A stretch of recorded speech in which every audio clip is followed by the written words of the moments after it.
good morning to everyone. Being originally from England, I am contractually obliged to start with a joke. You know that, every English speaker must. So since I'm the keynote speaker, I need to give you the key. So the key is F sharp minor. Can you please all get your fingers in place? A very soulful key, particularly played on the guitar. So in F sharp minor, why would anyone active in the culture sector at the grassroots level care about an international culture goal, the SDG 18 that Martin referred to and which I'll come back to?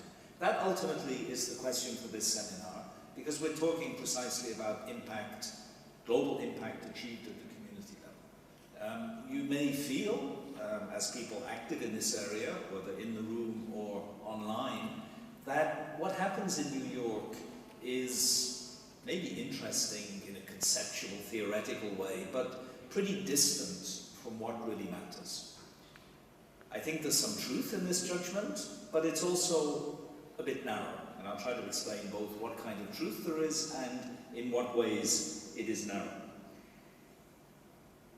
Actually, when people are asked whether they care about the global framework with respect to the specific activities in various parts of the culture sector at the grassroots or community level, they seem to be saying that they actually do care about international recognition, both because it's recognition of the importance of what they do and because it provides a framework for things that they might want to do within their own practice or in conjunction with others. And when United Cities and Local Governments, which is driving the campaign for a culture goal, did a survey on this in 2022, which I was tasked at the time with interpreting and analyzing the results of, several hundred, about 500 respondents from various sectors in various countries answered massively, 90%, that they did feel that a culture goal would be important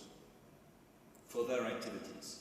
Even though their activities in libraries or in music associations or in the visual arts or in social inclusion through artistic practices or any one of a million other things were actually already happening and clearly didn't depend on the existence of a culture goal because there isn't one for the moment.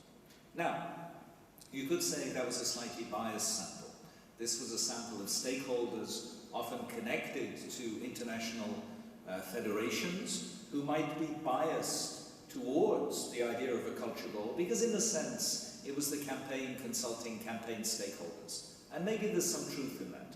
Hence the importance of this discussion, which is reaching out to people who may not be aware of the existence of a campaign and are certainly not necessarily organically connected to it. In order to answer this question, I'd like to focus on impact, which is the subject of our seminar this morning. There are other ways of addressing the issue, and in some ways they're important, and I'll say a couple of words about them before I move on to the question of impact. So, when discussing impact, the issue is not to correct mistakes made between 2012, the UN Conference on Sustainable Development, which was held in Rio de Janeiro in Brazil, and 2015, the moment when the UN General Assembly adopted the 2030 Agenda, which Martin summarized a few minutes ago. Though mistakes were made, a number of major mistakes, I think, that have consequences for where we stand today and help to understand why culture was not included, as it could have been, in the Sustainable Development Agenda at the time. But the fact that mistakes were made then doesn't mean that it's appropriate to correct them now. That's a separate issue. But since I refer to mistakes, let me mention two that I think are easily traceable factually. You can show that they were made. In other words, people considered options and chose what with hindsight appear to be the wrong ones. And secondly, there are criteria that explain why they were the wrong ones in hindsight. A first mistake, which was part of UNESCO's strategy back then, and was adopted for what seemed at the time to be good reasons, was to try to promote the importance of culture for sustainable development through the framework of the cultural and creative economy, with arguments about the significance for economic prosperity, growth, jobs, skills, and so on, of the cultural and creative economy, with the headline figure, which many of you perhaps have heard, that the potential for this economy is 7% of GDP. And basically every country where it currently represents less than 7% of GDP has an economic incentive to improve its performance. And this is true as far as it goes, though the 7% figure has been much criticized by specialists in this area. But the difficulty is that much of what really matters about culture, including particularly in the field of intangible cultural heritage, doesn't actually fit within that cultural economy framework. Of course, you can show that World Heritage listings under the 1972 Convention, listings of buildings and sites, promote tourism, which in turn creates jobs. Of course, you can show that putting on the representative list intangible cultural heritage also promotes economic activities in connection with that heritage and perhaps drives tourism. But much that is of crucial significance about culture, that people in culture care about, and I'll extend this even to people not necessarily directly involved in the culture sector in a moment, doesn't necessarily produce jobs and growth and GDP. And that doesn't make it any less valuable. So the cultural economy framing was a narrow framing with respect to culture. In addition, in terms of the logic of the SDGs, it was a sectoral framework. And the SDGs were designed not to be sectoral, but thematic. Now you could say that there are some sectors that creep in various places. There's an SDG about energy, for instance, and you could say that energy is a sector or a cluster of sectors. Maybe. The health sector, maybe. And maybe you can call education a sector, but that's very misleading because education is much broader than the education sector in an economic or institutional sense. But most of the SDGs were deliberately designed not to be sectoral. So if you define culture as a sector, then it means that a bit like, transport or construction or industry, heavy industry or petrochemicals or whatever, it shouldn't be in the SDGs, it should be somewhere else. So I think that with hindsight, even though the reasons at the time were probably very dispensable, now appears to have been a mistake. And indeed, the work the campaign has been doing, I don't know if you've seen the document published in 2022 at the time of the World Conference on Cultural Policies, Mondiacult, which was held in Mexico, and which is titled A Culture Goal is Essential for Our Common Future. It describes the spirit in which the work is now being done, and also gives an outline draft of what a goal could look like. And it's very clear, and is explicitly made clear in the document, that what is being talked about is not the cultural economy or even the culture sector. It is culture, with all aspects of its importance. The second mistake, again, easier to see with hindsight perhaps, though many people said it at the time, is pillarization. Both Matti and Martin referred to the pillars of sustainable development, of which there are three, dating back to the declaration adopted at the end of the Rio conference in 2012, and then enshrined in the 2030 agenda: economic, social, and environmental. With the idea that sustainability, as described in the previous presentation, meeting the needs of today without compromising the ability of future generations to meet their needs, has three dimensions that, at least analytically, and perhaps also practically for policy purposes, can be pillarized. In other words, held separate and turned into what are effectively silos.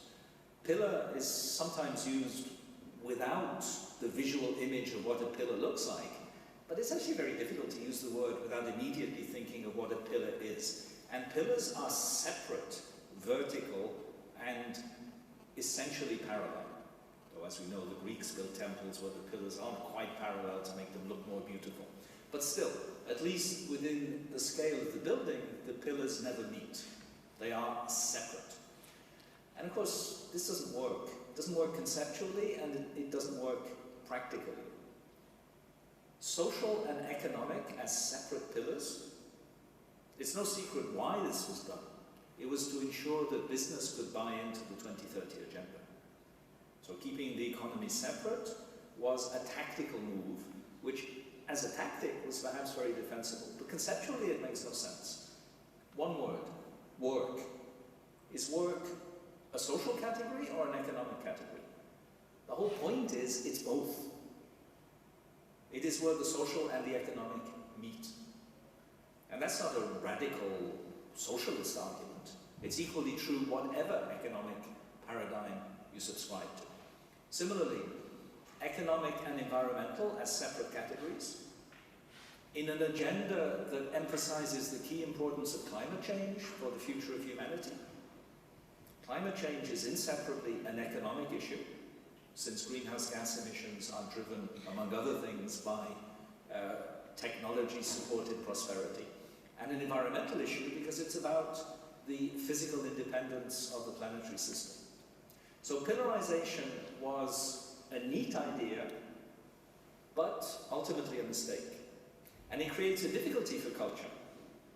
The campaign is officially committed to the idea of culture as a fourth pillar of sustainable development. But when you look at the importance of culture, it's not a pillar, not really, because it cuts across all three of the other pillars. And my own argument, but this is just me, not the campaign, is that culture is actually the way to depillarize the Sustainable Development Agenda by showing that the connections are much more powerful than the separations, and that nothing in the agenda actually depends on that division into pillars. It is literally useless. If you drop it, everything else remains exactly the same. And pillars are supposed to hold something up. If you have pillars that are holding nothing, as every architect knows, you can get rid of them and make a nice, open, integrated space, which is very fashionable these days, where no one wants a separate kitchen and everyone wants the kitchen to be connected to the living room. Well, that's exactly what depillarization can achieve, on condition they're not actually pillars. So, the point isn't really to discuss all of this. I'm just mentioning it. Nor is the issue here to discuss the importance of culture. Not because culture isn't important for sustainable development, in addition to being important in its own right, but because nothing in the idea of a culture goal really depends on that. It's clear that there are things that are important that are not explicitly in the Sustainable Development Agenda because they are underpinnings or frameworks. The best possible example is human rights. There's no SDG for human rights. And yet the whole of the 2030 Agenda is human rights based. So human rights are not being denied or negated by not having a special goal. So culture is not inherently being denied or negated by not having a separate goal. However, I would emphasize, and this will be important in discussing the issues at the grassroots or community level, that the importance of culture for goals that don't look cultural is actually essential to the importance of culture. In other words, culture is important not just for its own sake, but also because of the connections it establishes with the other parts of the agenda. You remember the little film which cleverly didn't show them in numerical sequence, which allowed connections to appear. And I'll talk about the one that I'm most familiar with because it's the area where a lot of my professional activities take place, which is the connection between culture and climate resilience. At one level, climate resilience is not primarily about culture. It's about understanding planetary interconnections, so it's a certain kind of scientific challenge, and it's about developing and rolling out technologies in the broad sense, including social technologies, that can enable human life and human needs to be met with less impact on fragile planetary systems. And that's what resilience is, maintaining the capacity within the system to respond to uncertain future developments at the climate level. But as soon as you start talking about rolling out technologies and looking at the social dimensions of technological use, and as soon as you realize that everything is a technology, not just shiny steel things with lots of wires and processors inside, then you realize that climate resilience is essentially, and not accidentally, a cultural issue, because it's embedded in the three characteristic dimensions of culture in general, which are beliefs, values, and behavior, practices.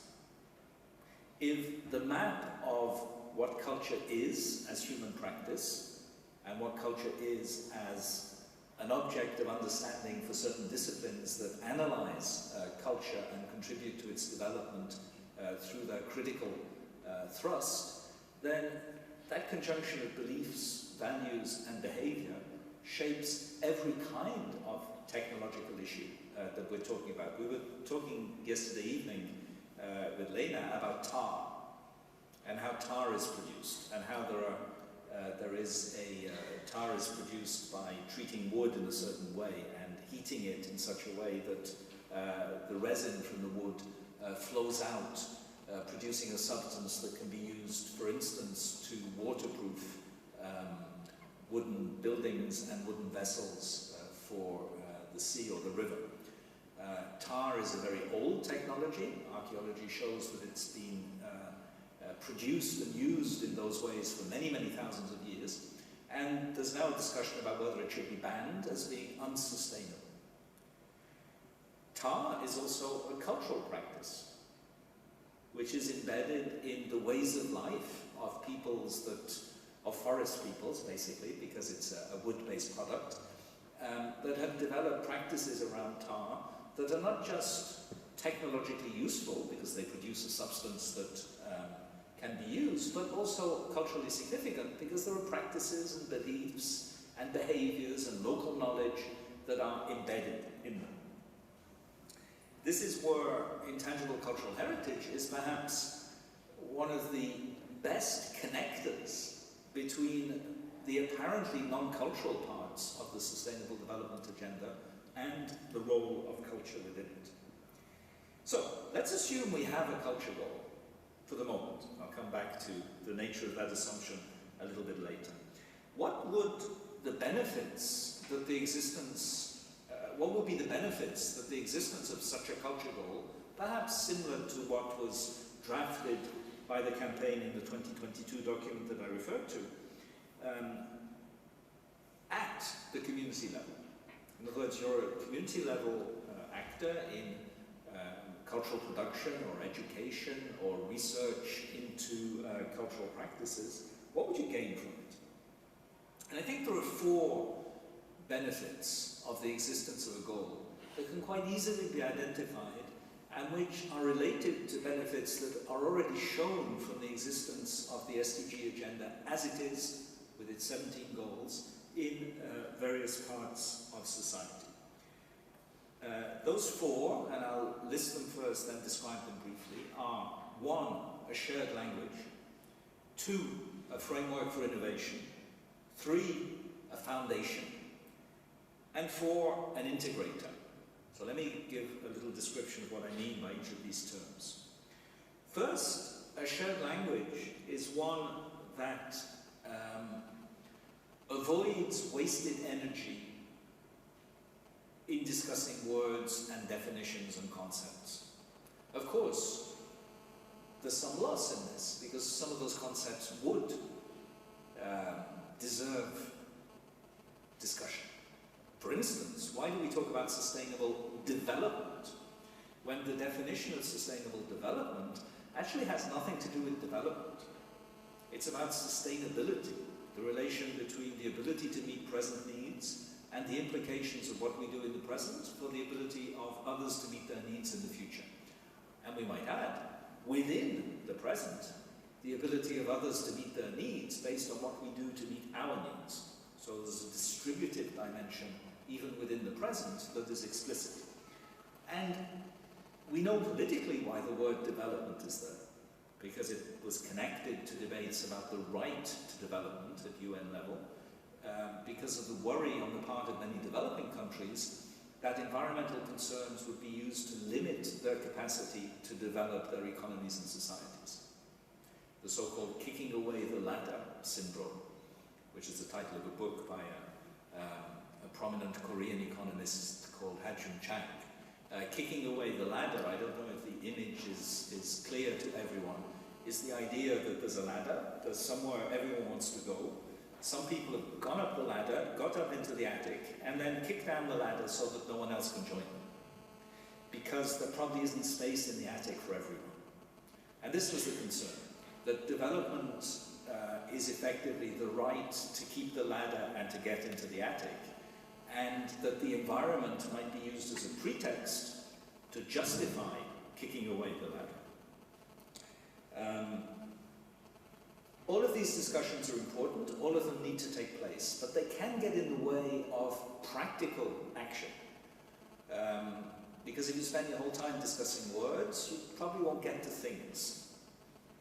And anyone who's ever done politics, even at the lowest grassroots level, knows that the best way to prevent any political movement from achieving success is to start fighting about words. At some point, you have to agree pragmatically on a shared language in order to move forward. The SDGs offer precisely that shared language, and experience since 2015 shows that this works. And the best example of how it works is in the corporate world. Corporations are required at least to pretend to care about the SDGs. So they pretend to care. It's what we call greenwashing in the broad sense. But greenwashing has consequences. Because in order to greenwash credibly, you need to actually learn the language in which you're doing the greenwashing. And learning the language has consequences for how you operate your business, even if you don't fully realize it. Not least because it allows external stakeholders, consumer movements for instance, to analyze your reports on the basis of a shared language of sustainable development. It allows them to intervene in annual general meetings of shareholders to challenge your corporate practices in the name of sustainable development. If you look at oil company AGMs in the past few years, they have been systematically disrupted by activists. Activists who are working with shareholders or who may themselves be individual shareholders, even at a very small scale. If you buy even one share of Shell or BP, you can turn up to the AGM and you can demand the floor, which you won't get. But by demanding it, you're creating an event. Historically, mobilization against oil companies was very fragmented. It has become consolidated around the shared language of the SDGs, which the companies themselves cannot simply reject because they make it the basis of their own corporate social responsibility policies. So shared languages have consequences. In addition, shared languages facilitate cooperation. Of course, translating the SDGs into different languages creates ambiguities. There's no French word, for instance, that really captures the English word sustainability. So the French call it durabilité, which doesn't mean the same thing, and which sounds very strange in French. And other languages may have similar kinds of difficulties in translating. But nonetheless, it means that different people in different sectors with different professional experiences and interests and different vernacular languages can communicate around targets and even indicators in ways that facilitate cooperation. There's some loss, it's a simplification, but it's also an opportunity. And of course, many funding opportunities depend on the ability to talk SDG fluently, particularly at the indicator level. But conversely, once you've learned to speak the language, it facilitates your access to funding streams, for instance at EU level, where it's basically mandatory to show in what way your project, whether it's a research project or an action project, contributes to the achievement of the SDGs. Secondly, a framework for innovation. Many areas that are important, particularly in the area of culture, are as yet underdeveloped. It's very clear intuitively that there are connections between cultural practices at grassroots level and preserving biodiversity.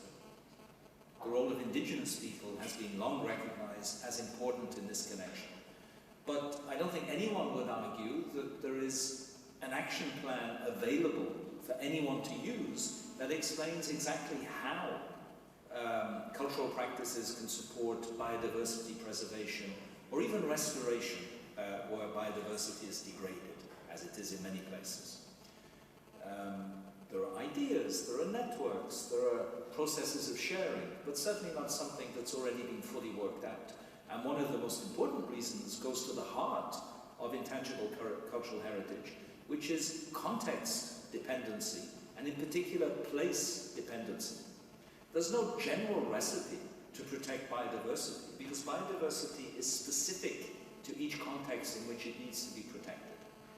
So there's lots of scope here for innovation. And that innovation can be facilitated if it's clearly anchored in a set of goals that are recognized as important and relevant, and indicators to assess progress which are recognized as technically solid. Third, the shared language of the SDGs offers a foundation on which to build. In principle, the SDGs are not the limit of what is to be achieved, but the indispensable baseline against which achievement should be measured. Now, this often isn't the case. In the corporate world in particular, the SDGs are seen as essentially what is to be achieved. You would never go beyond them because there's no mandate to go beyond them. But in spirit, that's not the purpose at all. Particularly because the SDGs are an international consensual framework, and therefore they're necessarily a bit minimal. The idea, and this is certainly at the heart of what we're trying to do with the campaign, or what the campaign is trying to do, including with my technical input, is to clearly define a culture goal as something that sets a minimum shared agenda with an open invitation to go beyond it, based on specific circumstances and contexts, opportunities, and resources. And in this respect, at the grassroots level, the ability to build on a core mandate for achievement and to show ways of going beyond it in particular contexts is obviously very valuable. And this also underlines the value of grassroots engagement in the process itself to develop a goal. And I'll describe in a few minutes in conclusion what we're actually doing now towards the next Mondiacult conference, the next World Conference on Cultural Policies, which will take place at the end of September 2025 in Barcelona. So September 2025 is very close, but it does give time. It gives about 9 months of space for genuinely new work to take the agenda forward, producing documents, but also engagement in what perhaps member states, or at least their culture ministers, could adopt in Barcelona in 14 months. Now, of course, if you decide to engage, and you, the audience here, anyone online, anyone watching the replay, if you decide to engage in the development of a culture goal with its targets, its indicators, and the outline of the action plan to achieve it, then you might devote time and energy to making proposals that will not end up in the final document, because the final document needs to be a consensus. The final document, as proposed by the campaign, needs to be a consensus within the campaign. There's no way everything can be included. In addition, anything adopted at the political level will depend on politics, and some things that are consensus within the campaign might be too controversial to be picked up politically. These things happen. but nothing will be lost. Everything that is developed through the campaign becomes the basis for action by the stakeholders themselves. And finally, an integrator. For all the reasons that I just mentioned, the existence of a culture goal would help to break down barriers within the culture sector, which is quite fragmented, because culture covers a very wide range of professional practices, a very wide range of kinds of institutions and stakeholders. And between the culture sector and areas in which culture is essential to the achievement of the other SDGs, which is all the other SDGs. In some cases, the barriers have started to be broken down. Climate resilience is an example. In other areas, I don't think they have at all. I'm not sure the connections with poverty eradication or health or gender equality or livable cities have really been sufficiently developed so far, even though intuitively there are obvious connections with a range of cultural issues. So then the question becomes, what if a goal is never actually adopted? The existence of a culture goal would be valuable. Does that mean that the absence of a culture goal would be regrettable or perhaps even a disaster? And of course, there's no guarantee, however good the technical work, however strong the stakeholder engagement, that a culture goal will be adopted. Politics is uncertain. The timeline is very, very tight. The reason culture wasn't in the decision of the UN General Assembly in September 2015 is that it wasn't in the outcome document of Rio in June 2012. That's how the international system works. Effectively, the door was already closed 3 years in advance of the final decision. And that's going to happen again. So time is actually pretty short. 2025 is a key moment where either the idea of a culture goal will become obvious to everyone, or it risks being unachievable. And of course the campaign is very aware of this, hence the call to action in the next year or so to build a dynamic for September 2025. Furthermore, there's no guarantee that the SDG agenda itself will survive in that form. The UN system is under pressure, as you know, so there could be a breakdown of the international system. We can't guarantee that it will continue on stable, predictable tracks. And in addition, there's one criticism of the SDGs that could strongly influence the coming post-2030 agenda, or any changes in advance of 2030, which is the criticism that unlike the earlier Millennium Development Goals, the Sustainable Development Goals don't prioritize. And they don't. They were designed not to prioritize. They were designed to be comprehensive and to offer effectively a menu from which governments and other stakeholders could choose their own priorities. And this was a political requirement for the achievement of a comprehensive agenda. But maybe we should be picking a limited number of priorities and focusing on those, such as the eradication of extreme poverty, or the achievement of universal primary education, particularly for girls, and so on. And you could sort of go back to the Millennium Development Goals in 2000, look at the priorities defined in them. There were only 8 Millennium Development Goals, and they were much more focused, and say we should come back to that, instead of having rather blah-blah discussions, particularly under SDG 16, for instance, on peace, justice, and inclusion, which is so broad and so weak at the indicator level that maybe it's not worth having. So there is a possibility that instead of being broadened, the agenda might be narrowed down. And if it was narrowed down, obviously, there wouldn't be space for culture. What I would like to argue is that essentially all the benefits, all the impacts that I've referred to earlier, remain achievable on the basis of the goal that emerges from the campaign or from other similar initiatives separate from the campaign or related to it. It is the existence of the goal, not its adoption, that matters. This is what we've been calling the shadow goal strategy, and maybe some of you have heard me previously refer to this in other presentations.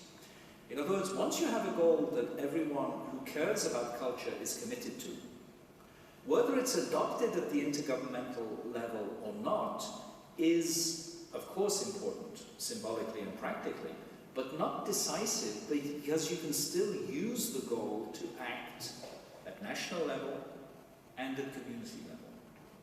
It's the dynamic around the formulation of those targets and the formulation of those indicators and the agreement to work together to achieve those targets in terms of those indicators that makes the difference. This sounds paradoxical, but it's not. It means that a successful campaign will actually ensure impact at the community level, even if the international system at the intergovernmental level, for whatever reason, is unable or unwilling to adopt a culture goal. This sounds very like a win-win strategy. You create the conditions to favour intergovernmental adoption, but at the same time you make intergovernmental adoption optional in terms of a successful outcome. Now, this may sound a bit too good to be true, but I think that at least potentially it's a valid argument, though it depends on the scale of investment and engagement.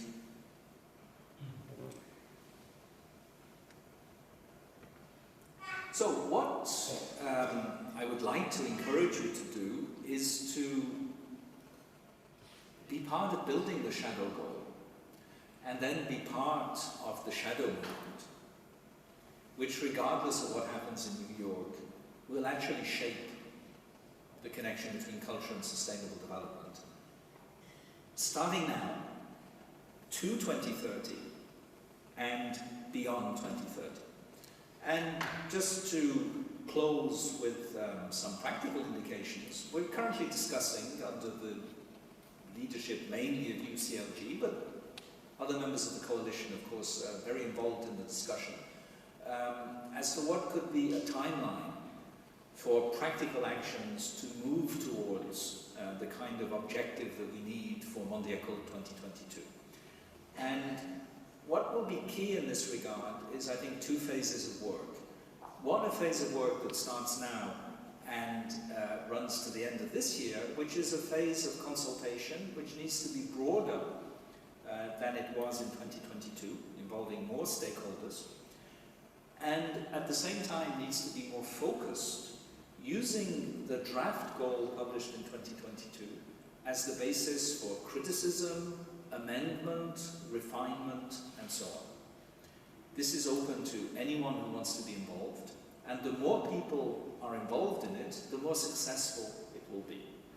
In parallel, and this is subject, among other things, to resources, so we need to raise resources. I'll be handing out the hat at the end of the talk. That's a joke, obviously. I don't have a hat. I'll be very happy to take checks, credit cards, cash, anything, Bitcoin, whatever you have with you. Subject to resources, we need some very serious technical work to develop indicators that are relevant, feasible, and powerful for supporting the achievement of the targets as written into the goal. And that's something that will run probably to spring 2025. And again, something that those of you familiar with indicator frameworks at international or national level, each UNESCO convention has its indicator frameworks, for instance, might wish to contribute to by pointing to things that can be used as they are or adapted, or pointing to areas where new developments are necessary, and perhaps indications as to who the key experts are who could participate in such additional development. My time is up, so I will stop with that call for engagement, and will be very happy, of course, to discuss with you the implications of everything I've been saying. Thank you very much.